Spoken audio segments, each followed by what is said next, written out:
Like, they're suing me for something I didn't do. It's just the most bullshit thing. And I literally had to pay them a lot of Jake Paul is now being sued by Netflix after his loss to Anthony Joshua, and watching it unfold felt inevitable. From the moment it happened, it was clear this was exactly where the road was leading. I heard that Gervonta Davis was being very difficult to work with and Netflix was just waiting for it. This was not marketed as influencer chaos or an exhibition.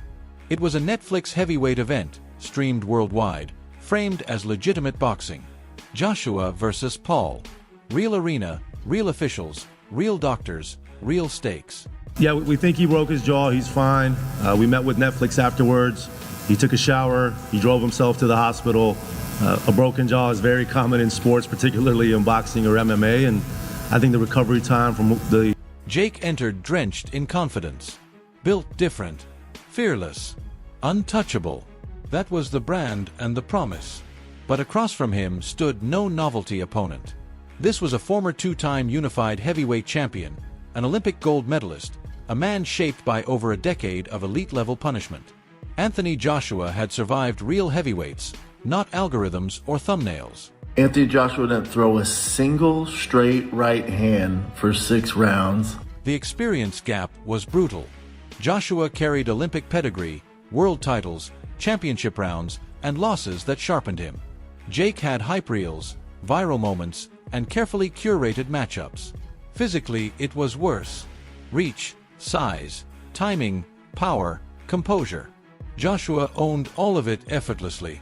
Jake needed chaos just to stay afloat. And not only did you not get knocked out, you dropped and said, wow. I was like, wow, that was nice. I was on the ground, I was like, that was a good shot. Did he surprise you with his power? To be honest, no, but I mean, he surprised my jaw. This was the first time Jake Paul faced a prime, active, world-level boxer with nothing to lose and everything to prove. No safety net, no narrative padding, only risk. From the opening bell, it was obvious this was no longer about winning. It was about surviving without being exposed too fast. Because the real loss was not the knockout. It was the public collapse of the Jake Paul business model. Confidence could no longer substitute competence. His strategy was clear. Move, avoid, clinch, reset. No dominance. Support this man, you support the most vile sin a man. No control. Just survival. Joshua allowed it. He slowed the fight, measured distance, gathered information, and let fatigue do the damage. Jake circled like someone trying not to drown. Every clinch was oxygen. Every reset was borrowed time. Joshua waited. That is experience. Looks like Jake Paul is trying to bait him into something, but he's the one that's hit the canvas twice in this round. Incredible. Then the 5th round arrived, and everything fell apart. 2 knockdowns. Not from chaos, not from desperation, but from accumulation.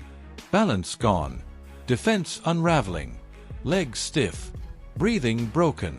Illusions vanished. Jake was not unlucky. He was outclassed. By the 6th round, the ending was inevitable. One clean, timed power shot. No drama. No debate. Just physics. The referee stepped in because the outcome had already been decided. I love this shit, and I'm gonna come back and get a world championship belt at some point. Are you surprised you went 6 rounds with the former 2-time unified heavyweight champion? Honestly, I'm not surprised. I just got tired, to be honest. Like, it was just so much. The aftermath said everything. People were shocked he lasted 6 rounds, but more shocked by how helpless he looked once pressure arrived. This was not courage. It was a methodical dismantling captured from every angle.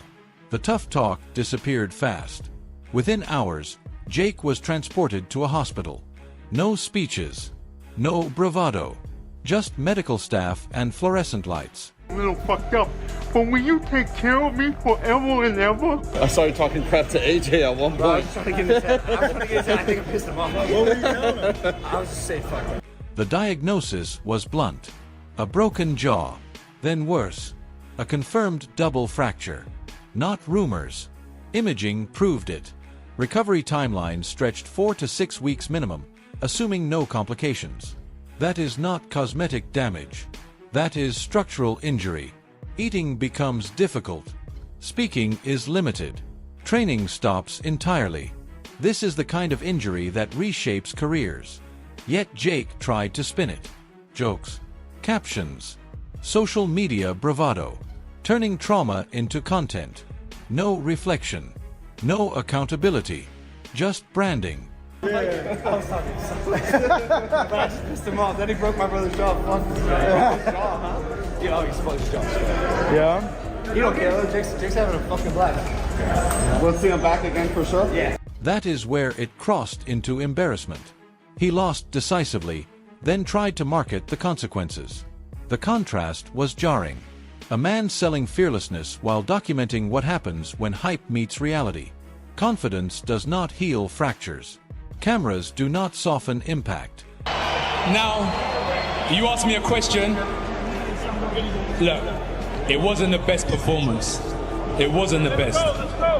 The end goal was to get Jake Paul, pin him down, and hurt him. That has been the request. Fighters reacted immediately, and none were impressed.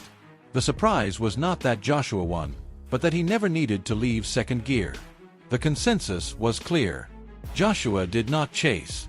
He did not rush. He adjusted and finished when it suited him. The idea that Jake pushed a champion evaporated under basic analysis. Thank you very much. I'm here with the winner, Anthony Joshua. Anthony, congratulations on the win. How would you describe that fight?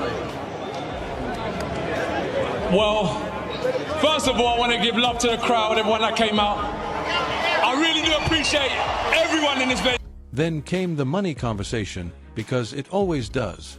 Estimates suggested both fighters earned between $40 and $50 million, possibly more with back-end deals and Netflix incentives. That shifted the tone. Jake lost badly and still walked away rich. The defeat did not humble him. It insulated him. Fans can accept losses. What they reject is someone acting victorious while being dismantled and paid. This is a civil lawsuit, and it's just allegations. It's not criminal, so there must be something. Comparisons turned harsh. Jake was likened to viral marketers who sell hype better than substance. A spectacle salesman. Brand first, boxer second. Someone who monetizes attention but folds under real pressure. That perception stuck. Losing was survivable. Losing and reframing it as victory was not. While boxing argued, Netflix stopped smiling. This fight was not filler. It was their flagship entry into elite boxing.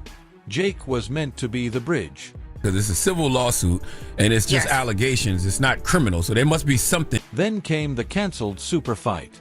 Jake Paul versus Gervonta "Tank" Davis, scheduled for November 14th in Miami. Tickets sold. Marketing rolled out. Ads booked. Sponsors locked. Crews staffed. Venues prepared. Netflix committed massive resources. Internal projections reportedly neared $120 million in total value. The machine was already running. Jake Paul, he's done really well tonight. I want to give him his props. He got up time and time again. It was difficult in there for him, but he kept on trying to find. Then Jake canceled unilaterally. No negotiation. No compromise. Netflix alleged willful breach of contract. That word mattered. The lawsuit landed at $100 million, with lost profits potentially pushing higher. This was not punishment for changing plans. It was accountability. Jake's credibility as a draw took a direct hit. Advertisers noticed. Executives were furious. Brand trust suffered. Netflix looked reckless for trusting an influencer who treated contracts as optional. Jake did not just lose a fight. He burned $1 billion company's patience in one move. I don't like it. Even Anthony Joshua had some class and, apologized to me. Did he really? Yeah. He worked his way through the crowd and came up to me and said, "Mom, it's just boxing. It's the fight game. It's just the fight game." Obviously. Now his image sits fractured. Once fearless, now evasive. Once disruptive, now unreliable. Supporters claim principle. Critics see fear wrapped in virtue. The debate is loud, but consequences are real. Sponsors hesitate. Platforms reconsider. Lawsuits drain momentum. While lawyers talk, training stops. While cases drag on, opportunities vanish. Boxing has already judged him. Respect is earned under lights, not through captions. You do not get credit for what you planned. You get credit for what happens when the cameras cannot be edited.